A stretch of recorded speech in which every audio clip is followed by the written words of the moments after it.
Di cerita sebelumnya, Jiang Han bertemu dengan kapal terbang penguasa kota Tianfeng. Pertemuan itu menyulut dendam lama di hati Jiang Han.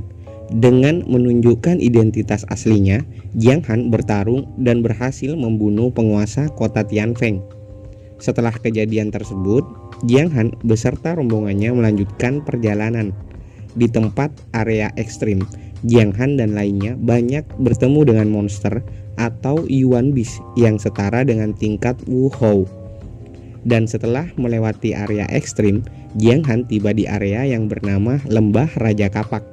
Di tempat tersebut, daya gravitasinya lebih besar 300 kali lipat dari area normal.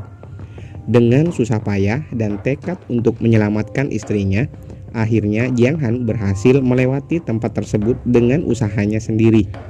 Akan tetapi setelah dia keluar dari Lembah Raja Kapak, Jiang Han kehilangan kesadarannya dan lalu jatuh pingsan tepat di gunung milik Lin Wu yang ukurannya double XL. Diceritakan juga Kaisar atau Ratu Yan Qingcheng yang terlihat bahagia setelah menemukan benua di mana Jiang Han berada. Oke, seperti biasa silahkan subscribe channel ini, like dan komen juga jika kalian suka dengan videonya. Untuk yang berniat saweria, linknya sudah admin sediakan di kolom deskripsi di bawah. Terima kasih banyak bagi teman-teman yang telah mendukung channel ini, dan semoga video kali ini dapat menghibur teman-teman sekalian. Cerita kali ini dimulai dari Jiang Han yang terlihat bingung. Dia sangat asing dengan tempatnya saat ini berada. Tiba-tiba sebuah tangan mengejutkannya. Tangan tersebut secara tiba-tiba muncul dari belakang Jiang Han. Akhirnya kau kutemukan. Apakah kau berpikir dapat melarikan diri dari telapak tangan dewa? Sekarang dewa sudah menyiapkan kejutan kecil untukmu. Tidak, jangan, teriak Jiang Han. Diperlihatkanlah kondisi Ruksui, lalu Cime dan Xiang-er, kemudian Lingxi. Sambil gemetar ketakutan, Jiang Han mencoba membela mereka semua. Jiang Han meminta agar mereka atau semua wanitanya agar dilepaskan. Beberapa saat kemudian, tiba-tiba kakak Yu datang. Dan seperti para wanita Jiang Han yang lain, nasib kakak Yu juga tidak bertahan lama. Lalu Yan Qingcheng mengatakan jika Jiang Han hanya sebuah alat baginya untuk memuaskan nafsu. Kau cuma bisa menjadi anjing untuk dewa sepertiku. Jadi sekarang cepat serahkan jiwa primordial milikmu. Admin jelaskan sedikit ya. Untuk sekadar mengingatkan, jika Yan Qingcheng ini kultivasinya sudah melebihi Rana Juedian. Nah, Rana Juedian ini adalah kultivasi tertinggi di benua Tianwu. Dan untuk di benua lainnya sementara belum ada penjelasannya. Jadi untuk saat ini Yan Qingcheng menyebut dirinya sebagai dewa karena kekuatannya yang memang sudah overpower melebihi batas kekuatan orang normal. Kembali lagi pada Jiang Han yang saat ini akan kejatuhan gunung kembar besar milik Yan Qingcheng. Ah! Teriak Jiang Han yang baru terbangun dari pingsannya. Di sini Jiang Han terlihat terengah-engah. Nafasnya tidak beraturan. Bukan karena melihat bagian bawah tubuh milik Lin Wu yang oleh autornya dipasang lampu LED.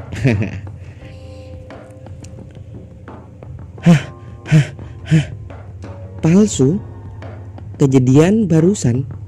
Apa itu mimpi? Tapi mimpi itu terlalu basah. Terlalu nyata. Perasaan gelisah yang memancar dari jiwaku ini sangat akrab dan kuat. Mungkinkah itu memang benar tindakan dari Yan Qingcheng? Jika demikian, maka dia bisa menemukanku dengan menggunakan bagian jiwaku yang dulu pernah dia tangkap. terlihat Lin Wu yang sudah mulai memberi perhatian lebih pada Jiang Han. Just info ya, mungkin dari 2 atau 3 episode selanjutnya, pokoknya setelah episode ini akan makin vulgar ceritanya. Dan gambar cerita juga bakal sedikit menarik. Jadi ya ditunggu saja ya guys ya. Kembali lagi pada Jiang Han. Dijelaskan jika untuk saat ini setelah Jiang Han melewati penindasan gravitasi lembah Raja Kapak, kultivasinya sudah mencapai kondisi puncak dan akan sangat mudah untuk menerobos ke ranah sains. Kemudian Jiang Han bergumam bahwa dirinya mulai saat ini harus lebih berhati-hati. Hal yang ditakutkannya adalah ledakan dari terobosan kultivasinya. Dia khawatir hal itu dapat menyebabkan dirinya dapat dengan mudah dilacak oleh Yan Qingcheng. Penatua Gu di sini mengatakan jika Yi Changge telah menemukan pintu masuk ke istana bawah tanah di puncak Luosen. Aku harap harta karun yang berada di makam Daxia tidak mengecewakanku, ujar dari Jiang Han sembari menatap ke arah puncak gunung Luosen. Kemudian cerita berpindah di puncak Luosen, jalur masuk gunung. Terlihat di sana kini banyak orang dari berbagai tempat telah berkumpul di tempat tersebut. Gadis dengan gunung yang brutal bernama Ouyang Sui. Kita panggil dia Ouyang Su. Kultivasinya berada di ranah sains tahap ke-8. Lalu seseorang dengan gunung brutal lainnya juga terlihat mengawasi semua orang yang ingin memasuki makam Daxia. Dengan cahaya ilahi yang tetap menjadi sponsor utama untuk sensor menyensor, Luoji, ketua dari anggota Raksaha untuk saat ini, sedang menunggu waktu yang tepat untuk mereka yang ingin mengganggu tidur Ratu Daxia. Dia telah menyiapkan jebakan untuk semua orang. Kemudian Luoji seperti berbicara dengan sesuatu. Dia membersihkan beberapa kumpulan salju di sana. Itu adalah prajurit Daxia. Prajurit yang sedang dalam kondisi dibekukan. Sementara itu, Penatua G membawa yang lainnya untuk menemui Yi Changge, yang sosoknya belum jelas ada di mana. Dan Jiang Han yang sedang mengamati mereka yang ingin masuk ke dalam makam berkata, meskipun pintu masuk yang diduga sebagai pintu menuju makam Daxia telah muncul, akan tetapi itu semua hanyalah sebuah pertunjukan tambahan. Itu tidak akan mengarahkan semua orang ke dalam makam Daxia.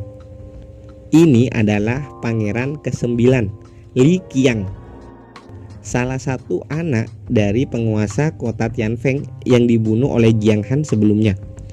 Meski kultivasinya biasa-biasa saja, akan tetapi dia membawa prajurit dan pengawalnya yang paling kuat.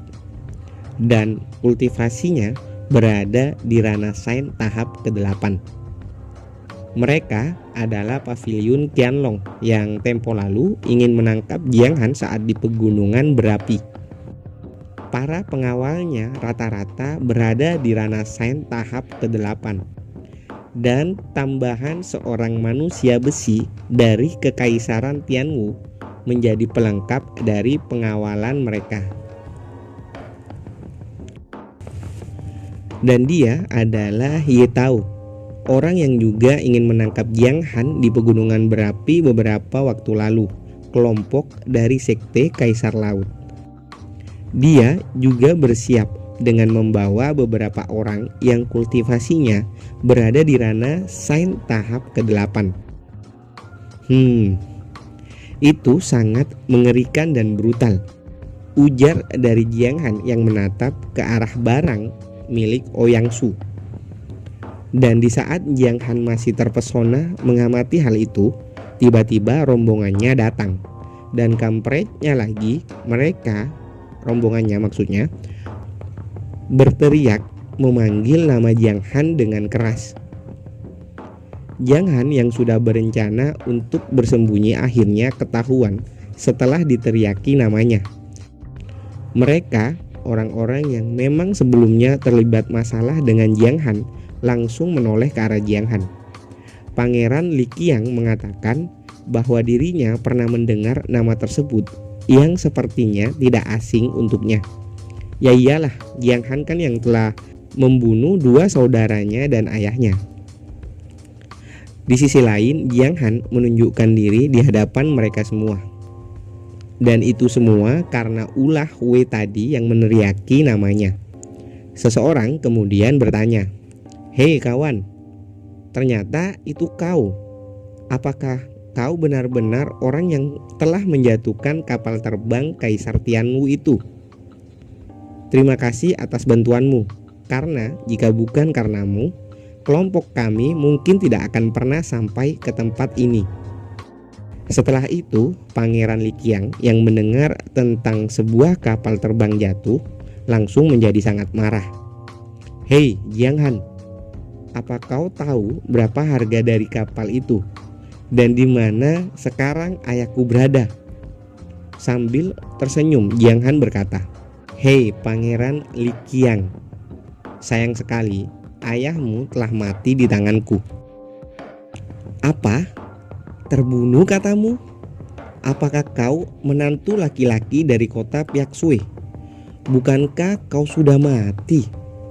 Lalu bagaimana bisa kau berada di tempat ini sekarang?" Sementara itu, Pangeran Chao yang melihat perseteruan dari Jiang Han dan Pangeran Li Qiang terlihat senang.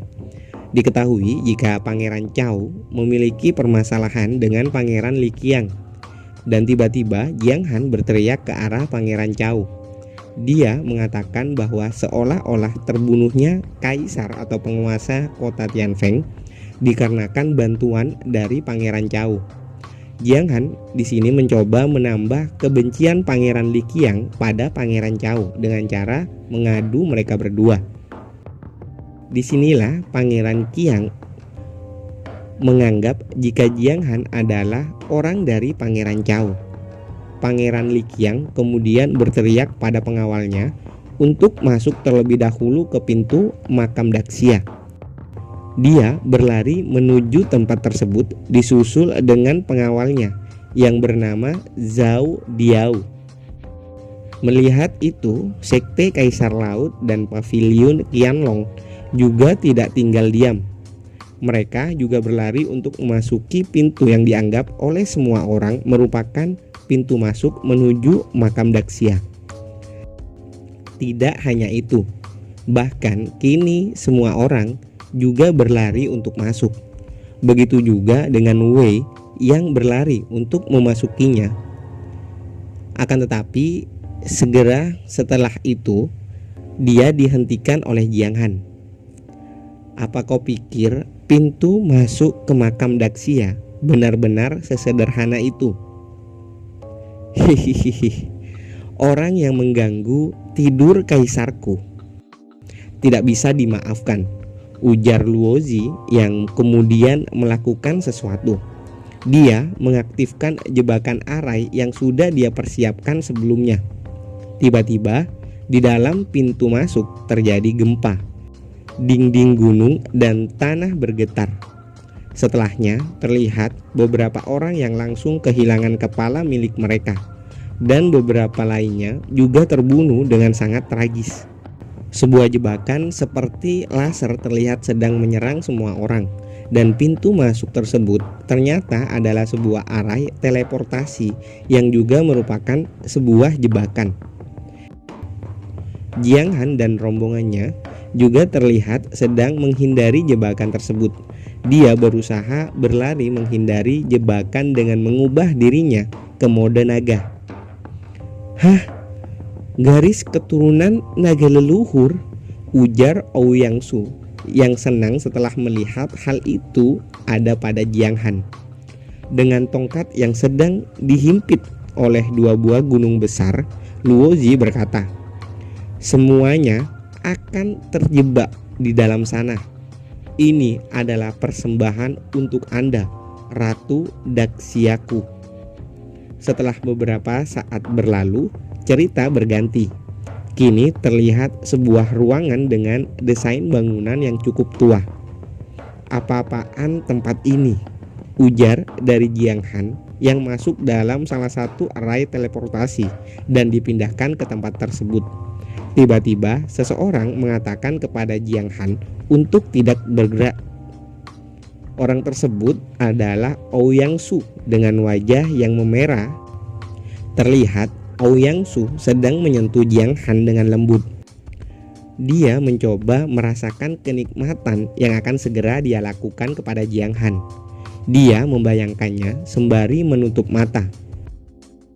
Jiang Han di sini menjelaskan situasinya saat ini, di mana semua orang diteleportasikan secara acak oleh banyak array teleportasi. Dia juga merasakan jika kekuatan langit dan bumi di tempat tersebut sangat lemah, bahkan hampir tidak dapat dirasakan. Kembali lagi pada cerita yang hot. Di sini Ouyang Su menampar Jiang Han dengan manja, karena menurutnya Jiang Han yang terlihat hanya terdiam dan sedang memikirkan sesuatu adalah hal yang tidak wajar. Menurut Ouyang Su, seharusnya semua pria akan langsung sakni akan langsung sakni bila ada di hadapan dirinya, dan hal itu tidak terjadi pada Jiang Han untuk saat ini. Dengan rahim yang mulai hangat, Ouyang Su terus menggoda Jiang Han. Dia juga sedang menahan sakninya. Sedikit informasi, di sini Ouyang Su ternyata mengetahui jika Jiang Han adalah seseorang yang bisa diajak kultivasi ganda, dan Ouyang Su akan mendapat keuntungan dalam hal meningkatkan kultivasi dengan melakukan hal tersebut bersama Jiang Han. Rana Sign. Orang ini berada di Rana Sign tahap ke-8, gumam Jiang Han sembari menutup mata. "Ayo serahkan esensi darah nagamu dan bantu aku untuk menerobos kultivasiku.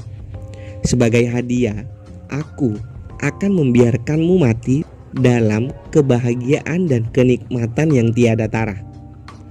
Ayo kita melakukan metode kultivasi ganda sekarang juga dan di tempat ini." Dengan posisi seperti itu, Jiang Han perlahan juga tegang. Pedang kecil miliknya tegang. Dia mencoba menguatkan imannya, dan untungnya saat itu terdengar orang yang sedang berlari ke tempat Jiang Han. Orang tersebut juga salah satu dari beberapa orang yang dipindahkan ke tempat tersebut. Apesnya, para pria-pria ini juga senang dan ikut sakni setelah melihat Ouyang Su. Merasa terhina, Ouyang Su segera melakukan sesuatu. Dengan cepat, para pria tadi yang ikutan sakni menjadi seperti ini. "Beruntung bagimu, karena hasratku hanya tertuju padamu seorang," ujarnya sembari kembali menggoda Jiang Han. Di sini Jiang Han mencoba menghentikan Ouyang Su. Dia menjelaskan situasinya saat ini, di mana untuk saat ini tempat yang sedang mereka tempati terputus hubungan dengan dunia luar. Kekuatan langit dan bumi, admin sebut saja sebagai energi ya untuk sementara.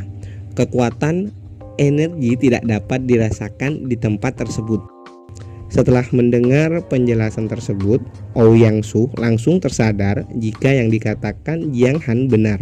Perumpamaannya di sini, setelah Ouyang tadi menyerang orang atau membunuh orang-orang sebelumnya dengan menggunakan kekuatannya, kekuatan miliknya akan berkurang dan tidak dapat bertambah lagi.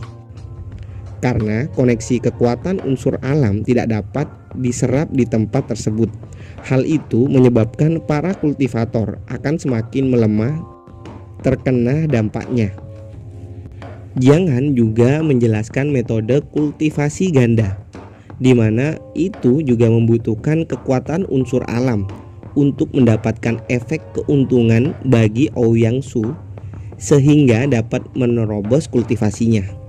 Sedangkan dengan kondisi di tempat yang sekarang mereka tempati, hal itu malah akan menimbulkan gejala sebaliknya. Kekuatan dari Ouyang Su perlahan akan berkurang dan habis. Itulah inti dari jebakan arai ini. Perlahan mengurangi kekuatan dari semua orang dengan cara memutus dunia luar dengan tempat ini. Kekuatan yang biasanya dapat kembali terisi di dunia luar tidak dapat terjadi di tempat ini. Jika kau masih mau melakukan hal itu, kau lambat laun akan melemah dan akan menjadi hidangan penikmat bagi orang lain, bahkan orang yang kultivasinya berada di bawahmu. Hal itu akan terjadi kepada semua orang, tetapi tidak denganku. Kekuatanku tidak akan pernah habis, ujar Jiang Han sembari mengeluarkan beberapa Yuan Beast Monster. Karena tadi Ouyang Su telah mengeluarkan sebagian besar kekuatannya untuk membunuh, di sini Jiang Han sembari menyentuh perut Ouyang Su, dia mentransfer energi yang berada dalam inti Yuan ke dalam tubuh Ouyang Su. Dan setelah itu Ouyang Su berteriak, merasakan energi tersebut yang masuk ke dalam tubuhnya. Dia kembali merasakan panas dari Sakni mengalir dari tubuhnya. Kemudian Jiang Han bertanya, "Bagaimana? Apakah ini berhasil kepadamu? Apakah sekarang kau telah mendapatkan kekuatanmu kembali?" Dengan senyum licik, Jiang Han menanyakan kepada Ouyang Su apakah dirinya mau bekerja sama dengan Jiang Han. Karena dengan hanya bekerja sama dengan Jiang Han, Ouyang Yu tidak akan kehilangan energi kekuatan miliknya. Oke, mohon maaf agak lama ya uploadnya, karena beberapa hari ini kerjaannya numpuk banget. Jadi baru ada waktu untuk buat videonya sekarang. Tetap pantengin channel ini sampai bertemu lagi di video selanjutnya.